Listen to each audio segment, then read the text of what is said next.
There's a place so far north that winter never leaves. A place where the horizon glows blue instead of gold. Where daylight lasts only a few hours, and for more than a month each year, the sun disappears completely. This is Norilsk, the city that never sees the sun. At first glance, Norilsk looks like a monument to endurance. Concrete apartment blocks, half buried in snow. Smoke rising from chimneys that never rest. And streets where the wind howls like an animal. The temperature can fall to -55 degrees Celsius. Breathing feels like swallowing knives. Your eyelashes freeze, your phone dies, and even cars are left running day and night so the engines won't turn solid. It's not just cold here, it's another planet. And yet, life goes on. Children still go to school. Miners still go underground. Families still gather for dinner.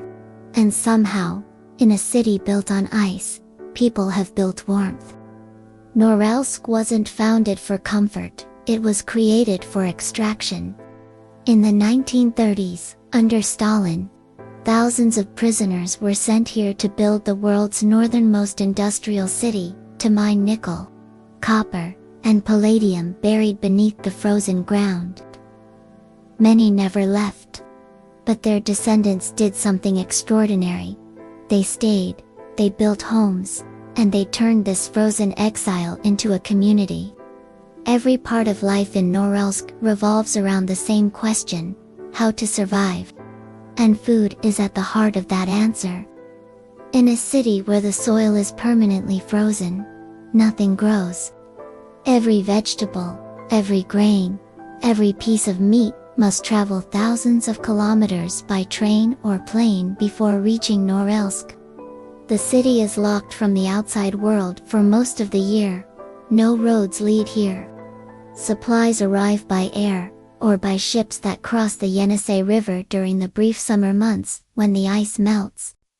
That means every tomato, every cabbage, and every loaf of bread is precious. And that's why Norilsk food culture is built, not on luxury, but on preservation, adaptation, and gratitude. In the markets, you'll see food displayed outdoors, not in freezers, but in the open air. Frozen fish lie stacked like sculptures, amul muksun, Arctic char, hard as stone, sold by the kilo. Locals choose their fish carefully, carrying it home in plastic bags that never thaw until they're ready to eat. Meat too is kept outside. The cold does the work of 1,000 refrigerators. Even milk arrives frozen into blocks, which families melt slowly over the stove. Inside homes, the kitchen becomes the center of everything.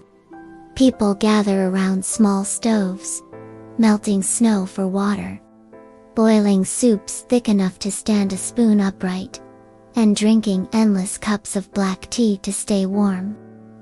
There's a quiet rhythm to Norilsk evenings, the hiss of the kettle, the clinking of spoons in metal cups, and laughter echoing through concrete walls as families share simple meals that mean everything. Breakfast is usually heavy, porridge made from grains shipped from the south, mixed with butter or condensed milk for energy. Lunch might be soup, always soup, hot broth with meat, potatoes, and cabbage. Sometimes fish soup called uka, made from frozen river fish boiled with salt and herbs. Dinner is practical: fried dumplings, cabbage rolls, or pancakes filled with meat and onion. One of the most beloved dishes here is salyanka, a thick sour salty soup made from whatever ingredients are available: sausage, pickles, cabbage, and tomato paste. It's a dish born out of scarcity but loved for its heart. It warms the body, and somehow, it warms the soul. When the polar night begins, the city falls under permanent darkness. The sun disappears for 40 days, and the only light comes from neon lamps, shop windows, and the glow of kitchen fires. Outside, the air is silent. Inside, homes fill with the smell of baked bread, boiling meat, and wood smoke. Families stay close. Children study near lamps while parents cook. It's in these moments that food becomes more than survival. It becomes connection. Cafes and canteens open all across the city, offering warmth for workers coming off long shifts in the mines. They serve borscht meat pies and hot tea with lemon. Even in this endless night, the hum of life never fades. You can hear the chatter, the clink of glasses, and the hum of old songs playing on the radio. Norilsk people find small joys wherever they can. A bit of sunshine caught between clouds. A steaming bowl of soup shared with a neighbor. A jar of homemade pickles from a rare summer harvest.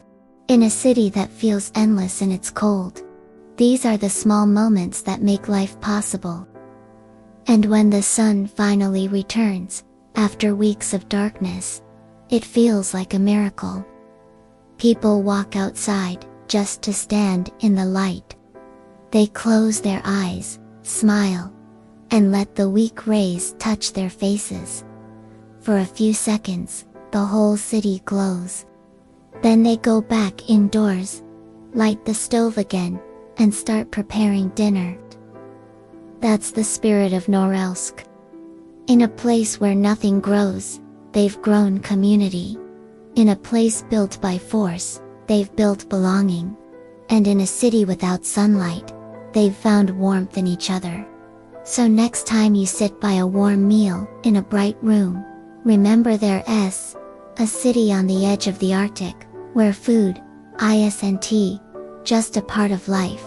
It's proof that life can bloom anywhere. This is Norilsk, the city that never sees the sun. And this is Amazing Food World, where every meal tells the story of how humans survive, adapt, and find beauty even in the coldest places on Earth.